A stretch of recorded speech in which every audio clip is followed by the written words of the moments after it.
Hey everyone, how we doing?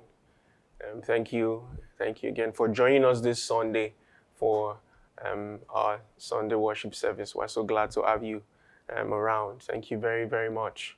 And see, we've been doing this series now. This is the third Sunday in this series. This is the third sermon in that series, and this series is focused on the I am sayings of Jesus Christ. From the book of John, Gospel of John. Um, and in this book, John recorded Jesus saying about 7 I am sayings. But in this series, we decided to focus on just a few of them, not all of the 7, just a few of them. And see, the first Sunday, Emmanuel showed us that Jesus said, I am the bread of life. I am the bread of life. The bread in this world, other breads in this world will not satisfy you. But my bread, me, I am the bread. I don't give bread, I am the bread. And if you eat me, you'll be fully satisfied. Last week, Pastor Femi showed us how that Jesus is the door and the good shepherd. He's the door and the good shepherd. The good shepherd, he rescues us. He calls us by name. He knows us. He leads us to the still waters. He restores our soul. And so he showed us how Jesus is the good shepherd. And today, the I am saying that we're considering is in John 8, verses 12 to 20, as it's been read to us. And here Jesus is saying that I am the light of the world. You see, just looking at all of these I am sayings, all the other places when he says I am divine, I am the resurrection and the life, I am, all of these I am sayings. I don't know how it comes across to you. For me, when I think through them, it sounds like, all those salesmen, if you used to take, or if you still take those long motorway buses, someone comes to the bus and is trying to sell something, you just stand up and say, my name na Tawewe. You see this drug, see this medicine. Normally for markets, na 750, but because they do bonanza, they're always doing bonanza. Bonanza they give them for 250. You see this drug, she na headache, she na back pain, she na pile, she na malaria, she na stomach pain, she na menstruation, she na everything, nothing. My name na Atawewe. It is in a small way they call me that name. Atawewe. Nobody try me, we fail. Nobody testing. People there, if you don't use more drug for this motor, raise your hand. The guy goes on and on. If you've heard the motorway buses over and over again, when you just see someone stand up, hang his speaker by the side of the window and start making this proclamation, you just say, oh goodness, another one has come. And this I am saying of Jesus can come across like that to you. He's just saying different things. Does it really mean what he says? What does this really mean? Or maybe to you, the I am sayings of Jesus is it may sound very crazy, or it may sound insane to you. Maybe it sounds almost like Trump's tweets or Kanye West's tweets. One time Kanye West said, I'm God, I'm Jesus. Or Trump just comes out and say all kinds of things. Is he saying these things because he wants to trend? Is he saying this thing because he wants to sell a new album? Is he saying these things because he wants to win an election? So is Jesus saying these things because he just wants to gather a following? He wants to say something that is different, something that is unique so that people can follow him. He's just saying all manners of stuff from his mouth. And so when he says, I am the light of the world, this may not sound so shocking to you because you've grown up in church or because you've gone outside, you've heard Christians talk about this all the time. Oh, we're the light of the world, or Jesus is the light, for some others who have light.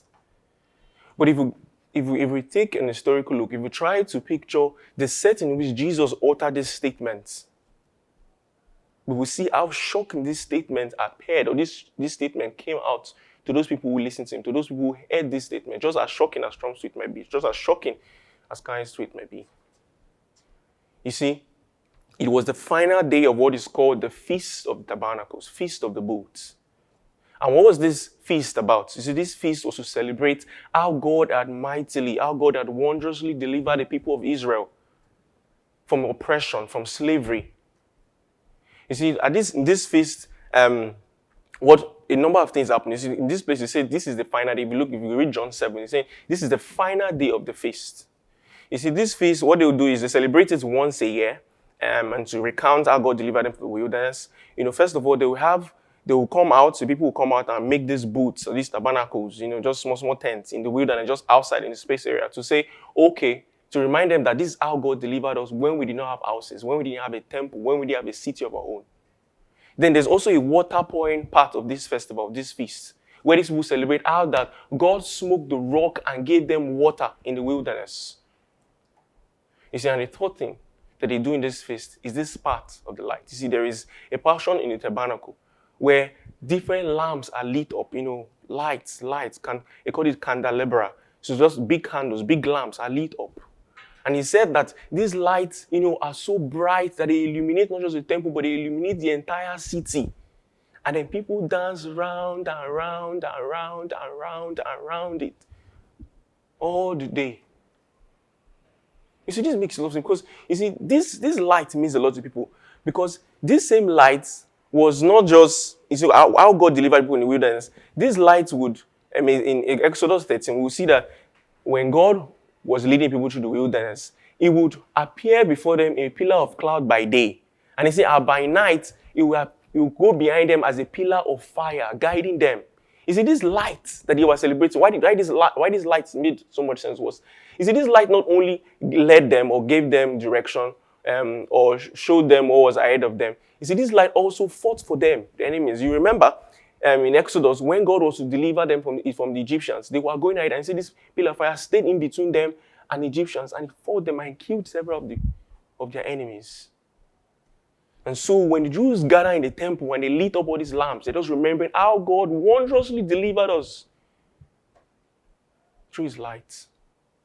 And so on the final day of this feast, while they are wrapping up this, while they may have just put out the lights and they are trying to pack up, pull down all the settings and everything, and then Jesus, a carpenter, one man from Nazareth, a man who they knew his father, Joseph, just one guy around the neighborhood.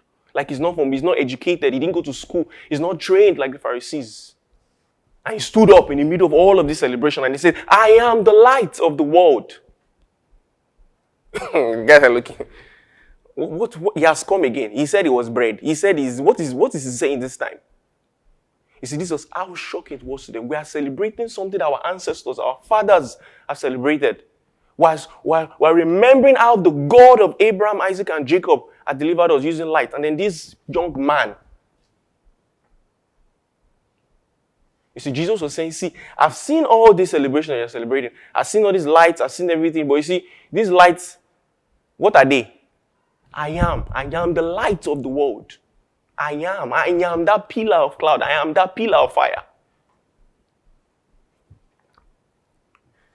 And so because this was shocking to the people, they challenged him. That's what we see in our text. They challenged him. The Pharisees challenged him. You see, your testimony is not valid.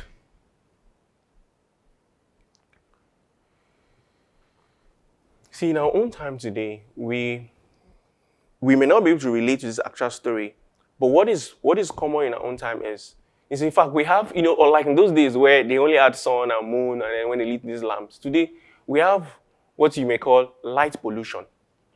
All kinds of light. There's no sun, there's no light. We have solar, we have gen, we have inverter, we have lamps, we have street lights, we have all kinds of lights. We have even phone lights. Like some of us, because maybe you don't put on gen throughout the night, you even charge your phone so that you can even use the touch light from your phone. That's why I keep using my phone. The phone that I use, people keep mocking me. But when I use that phone, my phone that has touch light is not here. It reminds me, it makes me cherish lights. You cherish these lights. You guys don't know.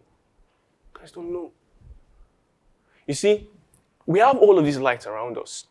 Light pollution. But then, I want to ask us, when was the last time that you took the time to just gaze at the stars? You're just overwhelmed. You just put down your phone, you put everything around you and say, I just want to stare at the sun. Or I just want to peer into the Milky Way and observe the greatness and the glory of God. Not often. Maybe the last time you did that was at your pre-wedding photo shoot. You were at the beach, and then the photographer said you had to wait for the sun to set, the beauty of the sun, so you can just snap this beautiful picture. You see, this greater light, the sun, has become more just like a backdrop in your life, just something that is just there, but that we don't take care of. Why? Because we have become so distracted, we have become so attracted to these lesser lights.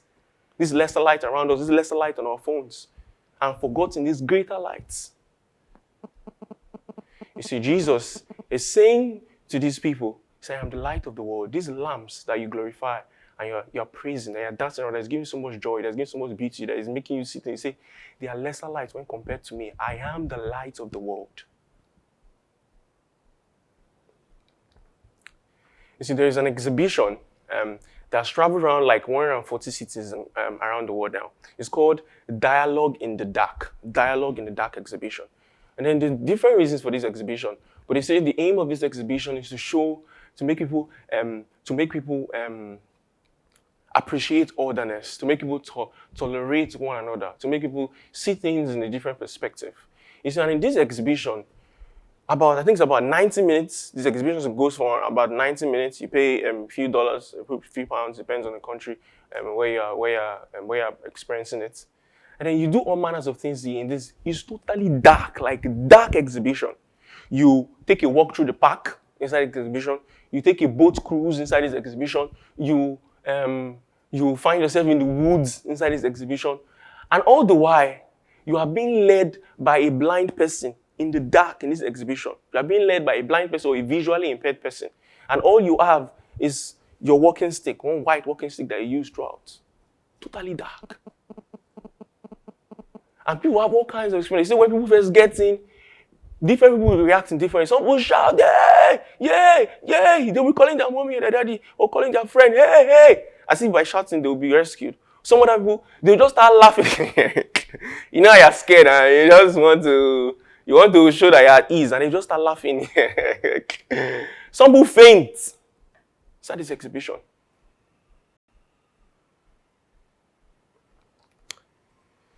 You see, when Jesus says that I am the light of the world, he says, whoever follows me will never walk in darkness.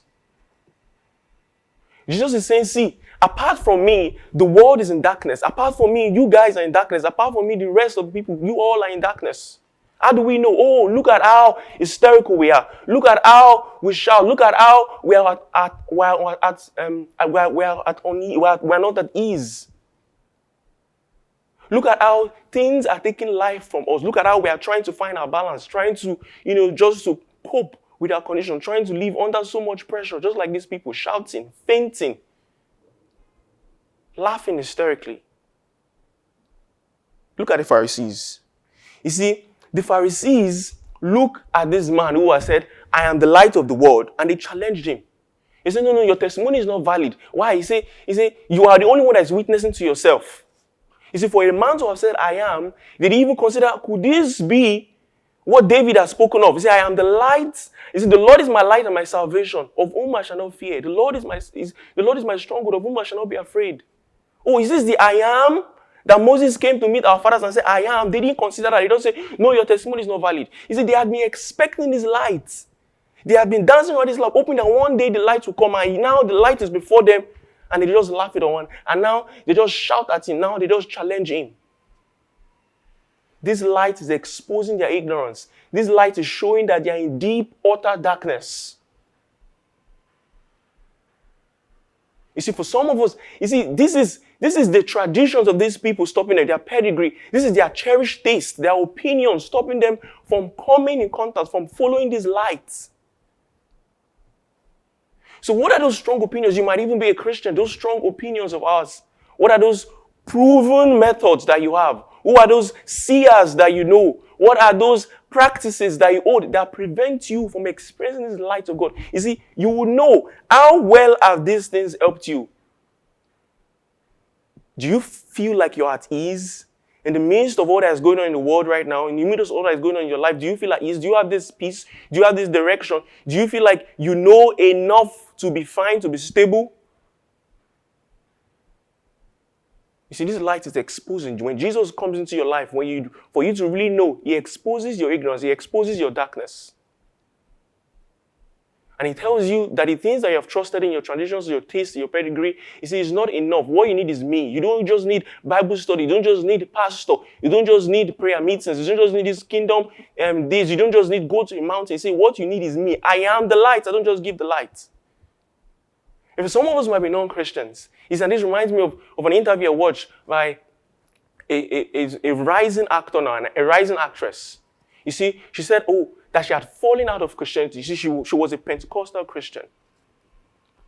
And that was where she started learning how to, after reading the Psalms, she learned how to write poems. She learned how to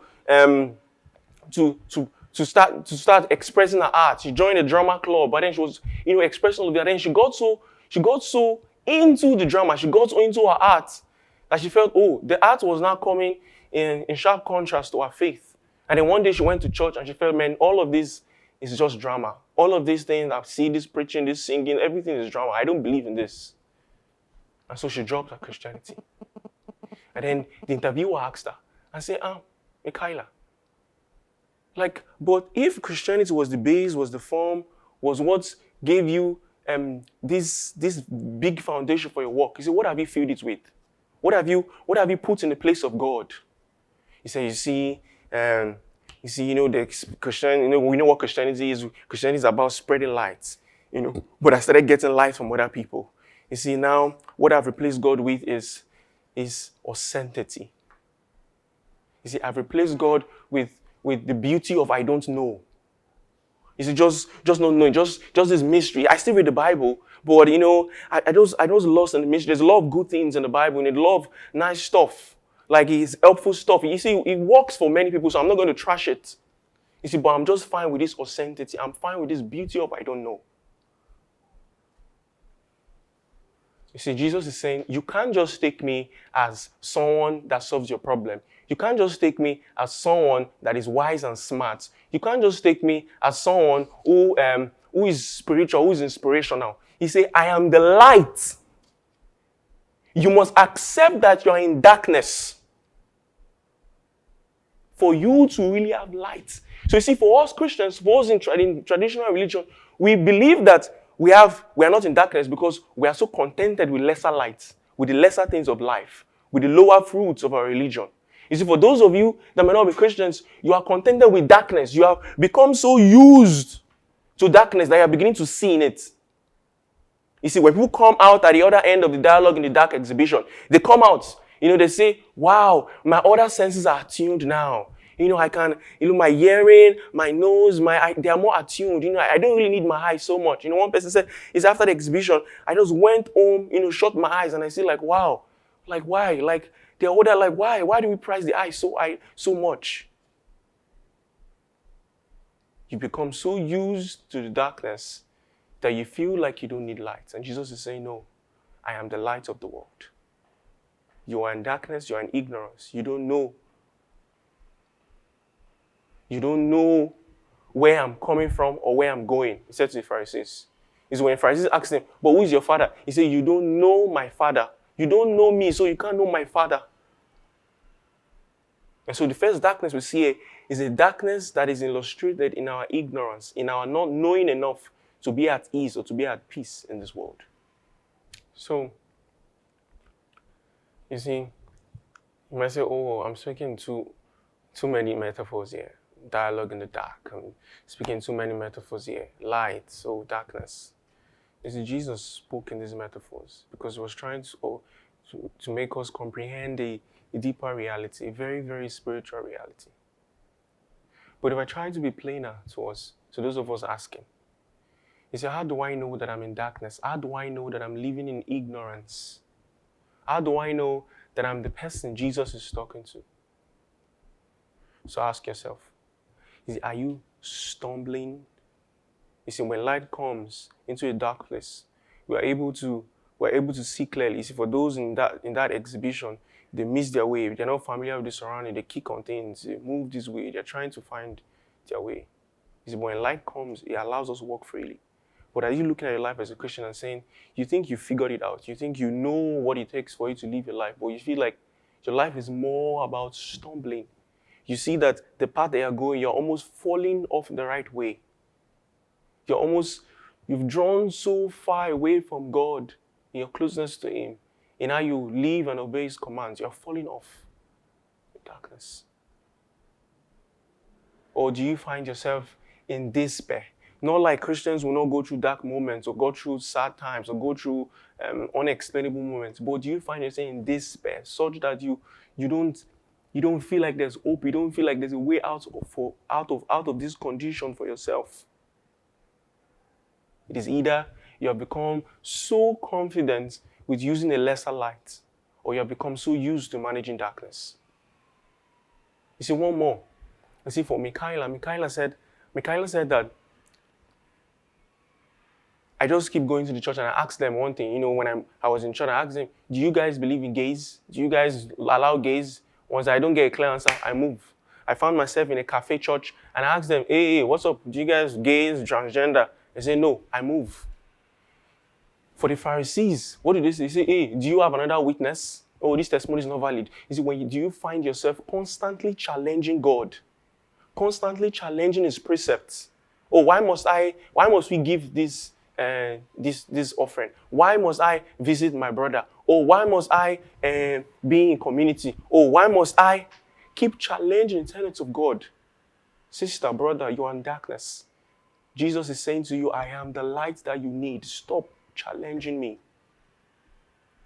Oh, why do Christians not accept this? Why are Christians like this? Why is Christ like this? You keep challenging the faith. You see, the darkness you have become used to, how well is that working out for you? You keep stumbling, you keep falling right to, but you keep challenging the one who has proclaimed himself to be the solution you need, to be the light and knowledge that you need. Friend, you're in darkness. But Jesus says, I am the light of the world.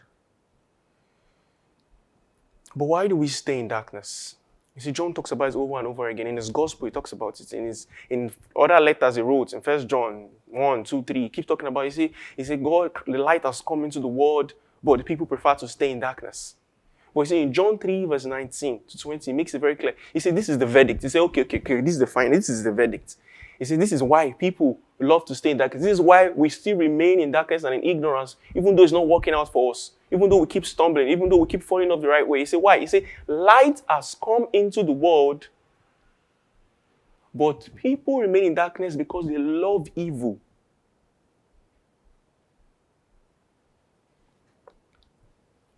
You see, not everyone, that may not be so obvious, though, but not everyone appreciates light.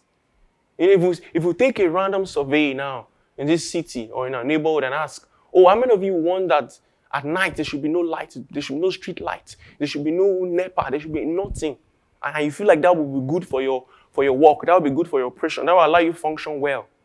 Or you think there will be no people who want that? Do you think there are no persons who will raise up their hand in that kind of survey? Of course there will be.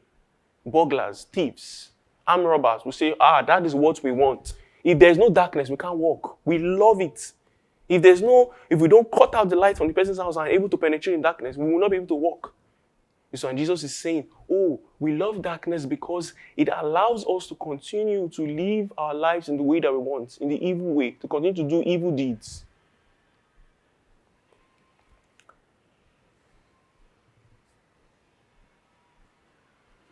You see, is this example of a man? There's a particular religion called the Brahmins. I think they're in India. And then, so one time a missionary went to to the country, to their town where they live. And these guys don't like killing animals, this particular caste or their religious sect. They don't like killing animals, they don't like killing things. And so the guy will not kill any animal, will not kill fly, he can't kill because everything is sacred and precious. They are part of this world and this nature. So the missionary said, why? Why will you not kill? He said, no, I don't do that kind of stuff. I said, okay. He said, but he saw the guy drinking water. He said, bruv, why are you drinking water? He said, that's the only peaceful, that's the only fine thing. He's not doing anything. And I said, really? Are you sure? Do you know that there are a lot of microbes, there are a lot of minuscule organisms, there are a lot of agent viruses, all kinds of COVID-related, all kinds of stuff inside the water that you drink. And when you gulp them down, you are killing thousands and millions of stuff. The guy said, no. The missionary gave the guy a microscope. I said, look at it by yourself. And so when the guy used the microscope to look at the water, and he found, wow, all kinds of stuff. What did the Brahmin guy do? Instead of accepting and saying, oh, okay, the guy chose to break the microscope. He broke the microscope, telling himself the lie that if he can't see it, then it doesn't exist. That, if it's not noticeable, if he's not observing it, then it's not exist, it's not clean anything. You see, and that is how some of us have come to live. We live deceiving ourselves, denying ourselves of this reality, loving darkness so much that we'll push ourselves, keep running away from the light that is Jesus, keep running away from the light of the world, deceiving ourselves that we are fine. We are fine. You see, how do you know this? How do you know that you love darkness? All of us, we are children of the light. We are the light of the world. We're shining bright. Or those are not Christians. People, like many people, you find this on some people's bios now, they say love and light. Spread love and light. It's not about religion. It's spreading love and light. But how do you know they are living darkness? You see, John says in one of his letters, in 1 John 1, he says that, when you don't love your brother or your sister, he says you're living in darkness. Oh, you see, apart from light exposing our ignorance, light also comes to expose the evil and comes to expose sin. See, if you find yourself, what are those things that you are hiding? What are those things that you are hiding and keeping away from your friend, that you are keeping away from your brother, you are keeping away from your sister, you are keeping away from your boss? What are those things that you do in secret that nobody else can know about? As close as you are to your wife, that thing that you should know about, but I can't tell her because it's so evil, it's so grave. That which your boss, if he hears about it, you are going to be fired tomorrow. So are you living in integrity? Are you living consistently? If you're not, bro, if you're not, sis, you're living in darkness. And Jesus is saying to you, I am the light of the world. Whosoever follows me does not have to live that way. Whosoever follows me will not walk in darkness at all. Or do you live your life such that people question your actions? You see, are you living so well at work? Are you living so well in your office? Are you living so well in your home or in your family? And people are saying, no, stop that. No. That thing is going to cover us. That you are doing too good. You are doing too well. Put that light out. No. In this office, this is how we do it. We add money to what we are doing because we know that if we don't do that, how are we going to make from the government? No. In this place, we don't, like when it comes to this house, this is how we treat. The house helps are not the same as, we like separate, we don't talk to them, but see, he's saying that if you treat people the same way that others treat people, or if you live your life in a way that the world, people around you are not, that at all, they're not saying, no, that is too much. No, how can you be doing that? You are foolish now. You are mumu now. You don't know what's happening. He's saying, check, are you sure that you're not loving darkness? I am the light of the world. You see, for the Pharisees and for the Jews, for the people of God, the worship around these lamps, when they lit it up on the final day, and they are hoping that, one day our God is going to come again. The way the pillar of cloud followed us through the wilderness, it fought for us. The pillar of cloud, when we had just tabernacles, the pillar of cloud of fire was set upon the tabernacles. God didn't just stop there. God will still follow them. We still went to them in pillar of cloud and fire till they built the temple. This is when they built the temple, the pillar of cloud was over the temple. People could not stand. People could not look at it. They could not gaze at it. When the pillar of cloud was descending upon Mount Sinai, people knelt down, they bowed, and they said, this is too much for us. This is too much for us. We don't want it. It's too bright. Moses, can you go and talk to God? And then you come and talk to us. And then Moses went to talk to God. The people could not stare at Moses' face because Moses' face was so bright. So you see, these people wanted to be with God. They wanted to know God. But again, when God came so close to them, it was too bright for them to be able to be with God. It was too much. They needed God to be with them. But they could also not be with God because it was just too much for them. It's as though if they don't have him, they will die. But if they have him, they will still die. And see, like I said, we are distracted by his lesser lights, but we know how beautiful, we know how great these greater lights are. And so we're asking, so what is going to happen? What is going to solve this problem? How are we going to have this in our life? It's not just too much for us. How can we solve this? And Jesus appears and God says, you know what I'm going to do? I'm going to appear as light still. I'm going to appear as I am still, but I'm going to appear in a way that you can touch me. I'm going to appear in a way that you can handle me. I'm going to appear in a way that you can see me. I'm going to appear in a way that you can come near me. And how did God appear? God appeared in the form of Jesus, a man, human. Born in the manger, born to Joseph and Mary. worked as a carpenter, a man, but still I am. And this man came to me and said, I am the light of the world. You see, this man did not stop there. You see, as this man lived his life, he kept showing forth his light in doing good works, in doing good things, in healing, in doing miracles, in preaching, and keep declaring. And he went on that way. He says, see, I'm not done. See, this is not ultimate revelation of God. This is not God done doing his work finally. And then he went to the cross. He laid down his life. Because what he was going to give us, he said, I am the light of the world. Whosoever follows me will never walk in darkness, but will have the light of life. You see, this darkness is not about we seeing. It's not about just we having new eyes. It's about we having a new life. And so when the light of the world was hung up, was nailed to the cross and crucified by these people whom he had made but did not know him, the Bible recorded that when he was on the cross crying and shouting and in pain and agony, that there was utter darkness all over the earth. There was utter darkness all over the face of the world. See, Jesus entered this darkness for our sake. Jesus, this light of the world, suffered this darkness for ourselves so that we all that believe in him, that put our trust in him, no matter how in despair we might be, no matter how confused and uneasy that we might be in this life, no matter how much we are challenging God, I don't like to do this, but why am I always just challenging God? Why am I just asking God questions? Why am I just loving darkness? You see, Jesus went through darkness so that you can come from that kingdom of darkness into the kingdom of light. He went through darkness on your behalf. I am the light of the world. I'm not standing and far off and saying that you're too bad, or you're too bad, or you're too dry for me, or you're too sinful for me. I come near you. I come so close to you. And if that is not enough, I die for you so that you can come into this light.